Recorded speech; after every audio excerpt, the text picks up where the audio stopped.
ఊరు పేరు లేని కంపెనీకి విశాఖపట్నంలో ఇప్పుడు ఉర్సా అంట కంపెనీ పేరు. ఇంద్రనైనా ఈ ఉర్సా అని చెప్పి చూస్తే ఊరు లేదు పేరు లేదు. వాళ్ళు కట్టే కరెంటు బిల్లు అపార్ట్మెంట్లో రెసిడెన్షియల్ అపార్ట్మెంట్ కట్టి కరెంటు బిల్లు ఆ కంపెనీ కడతాం. కొన్ని అమెరికాలో వాళ్ళ ఆఫీస్ ఏందని చెప్పి అక్కడికి పోయినారు మన వాళ్ళు ఎంక్వైరీ చేయడానికి. ఆడ చూస్తే ఆడ ఒక చిన్న ఇల్లు. ఊరు పేరు లేని ఈ కంపెనీకి 3,000 కోట్లు విలువ చేసే భూమి 99 పైసలు కంట. రూపాయికి ఇడ్లీ వస్తుందో రాదో నాకు తెలియదు కానీ చంద్రబాబు నాయుడు హయాంలో మాత్రం ఉర్సా లాంటి ఊరు పేరు లేని కంపెనీలకు 3,000 కోట్ల రూపాయలు మాత్రం డబ్బులు దోచిపెట్టి నాకింత నీకింత అని పంచుకునే కార్యక్రమం జరుగుతా ఉంది. మరో విశాఖపట్నంలోనే మరో భూమి లూలు గ్రూప్ అంట.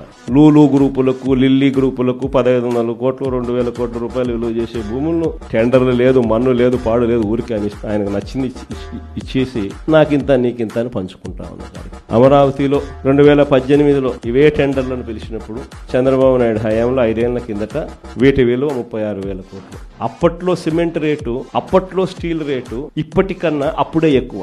ఇప్పుడు ఇంకా తగ్గినాయి సిమెంట్ రేటు, స్టీల్ రేట్లు.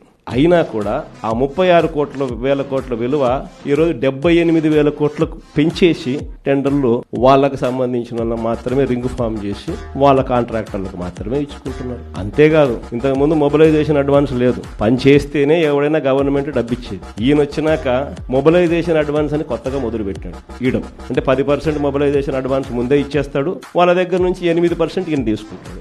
లెఫ్ట్ రైట్ సెంటర్ రాష్ట్రాన్ని దోచేస్తా ఉన్నారు.